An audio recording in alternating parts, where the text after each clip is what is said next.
Hello friends, എല്ലാവർക്കും നമ്മുടെ ചാനലിലോട്ട് സ്വാഗതം. നമുക്ക് ഈസി ആയിട്ട് ഒരു തേങ്ങാ മിഠായി ഉണ്ടാക്കിയാലോ, അല്ല സിമ്പിളായിട്ട് ചെയ്യാൻ പറ്റുന്ന ഒരു സ്വീറ്റ് റെസിപ്പിയാണ്. നമുക്ക് വീഡിയോയിലോട്ട് പോകാം. ഞാനിവിടെ ഒരു പാത്രം വെച്ചിട്ടുണ്ട്. അതിലേക്ക് 1 ടേബിൾ സ്പൂൺ നെയ്യ് ചേർത്ത് കൊടുക്കുകയാണ്. അപ്പോൾ നെയ്യ്ക്ക് പകരം നിങ്ങൾക്ക് വേണമെങ്കിൽ വെളിച്ചെണ്ണയും യൂസ് ചെയ്യാം. നെയ്യുടെ ഫ്ലേവർ ഇഷ്ടമല്ലെങ്കിൽ വെളിച്ചെണ്ണയും യൂസ് ചെയ്യാം. അപ്പോൾ ഞാനിവിടെ 1 കപ്പ് തേങ്ങ എടുത്തിട്ടുണ്ട്. ആ തേങ്ങ നമുക്കൊന്ന് വറുത്തെടുക്കാം. അപ്പോൾ നന്നായിട്ട് നല്ല റോസ്റ്റായി വരുമൊന്നും വേണ്ട, നല്ല ബ്രൗൺ കളറൊന്നും ആവണ്ട. ജസ്റ്റ് ഒന്ന് ആ നെയ്യൊക്കെ ആയിട്ട് നന്നായിട്ട് കമ്പൈനായി വന്നാൽ മതി. അപ്പോൾ നമ്മുടെ തേങ്ങ റെഡി ആയിട്ടുണ്ട്. തേങ്ങയുടെ ചെറിയ ചെറിയ കഷ്ണങ്ങളൊക്കെ ഉണ്ട്, അതൊന്നും കുഴപ്പമില്ല. നമുക്ക് ഒന്ന് പൊടിച്ചെടുക്കേണ്ടതാണ് ജാറിലിട്ടിട്ട്. അപ്പോൾ അതിന് ശേഷം നമ്മൾ ഇനി വറുത്തെടുക്കുന്നത് നിലക്കടലയാണ്. നിലക്കടല നന്നായിട്ടൊന്ന് റോസ്റ്റ് ചെയ്തെടുക്കുക. അതിന് ശേഷം അതും നമുക്ക് മാറ്റി വയ്ക്കാം.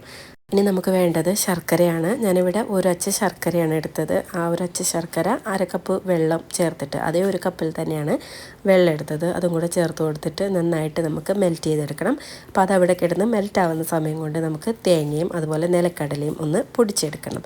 അപ്പോൾ ഞാനിവിടെ തേങ്ങ പൊടിച്ചെടുത്ത് വന്നിട്ടുണ്ട്. ഇനി നമുക്ക് നിലക്കടലയും അതേ ജാറിലിട്ടിട്ട് ഒന്ന് നന്നായിട്ട് ഫൈനായിട്ട് പൊടിച്ചെടുക്കാം. അപ്പോൾ നമ്മൾ തേങ്ങയും അതുപോലെ നിലക്കടലയും പൊടിച്ചെടുത്ത് കൊണ്ടുവന്നിട്ടുണ്ട്. അതിനിടയിൽ നമ്മുടെ ശർക്കര പാനി നന്നായിട്ട് ഉരുകി വന്നിട്ടുണ്ട്. ഇനി ഇതിലേക്ക് നമുക്ക് നമ്മൾ പൊടിച്ച് വെച്ച തേങ്ങ ചേർത്ത് കൊടുക്കാം.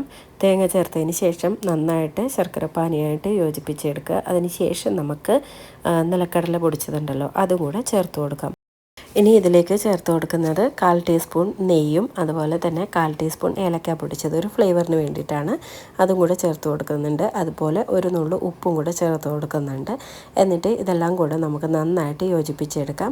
ഒരു 5 മിനിറ്റ് നമുക്ക് ലോ ഫ്ലെയിമിൽ ഇട്ടിട്ട് ഇതുപോലെ ഒന്ന് കുക്ക് ചെയ്തെടുത്താൽ മതി. പെട്ടെന്ന് തന്നെ റെഡിയായി കിട്ടും. എന്നിട്ട് നമുക്കൊരു നെയ്യ് തടവിയ ഒരു പാത്രത്തിലോട്ട് ഇത് തണുക്കാനായിട്ട് മാറ്റി വയ്ക്കാം. ഒന്ന് കൈകൊണ്ട് തൊടാൻ പറ്റുന്ന ആ ഒരു പാകമാകുമ്പോൾ നമുക്ക് ഇഷ്ടമുള്ള ഷേപ്പാക്കി എടുക്കാം. ഞാനിവിടെ ബോൾസിൻ്റെ ഷേപ്പിലാക്കി എടുക്കുകയാണ്. അപ്പോൾ ഇത്രയേ ഉള്ളൂ, നമ്മുടെ തേങ്ങാ മിഠായി റെഡി ആയിട്ടുണ്ട്. അപ്പോൾ എല്ലാവരും ട്രൈ ചെയ്ത് നോക്കുക. കുട്ടികൾക്കും മുതിർന്നവർക്കും ഒരുപോലെ ഇഷ്ടപ്പെടുന്ന ഒരു റെസിപ്പിയാണ്. അപ്പോൾ പുതിയ വീഡിയോസും റെസിപ്പീസും ആയിട്ട് നമുക്ക് വീണ്ടും കാണാം. അതുവരേക്കും thank you for watching and bye bye.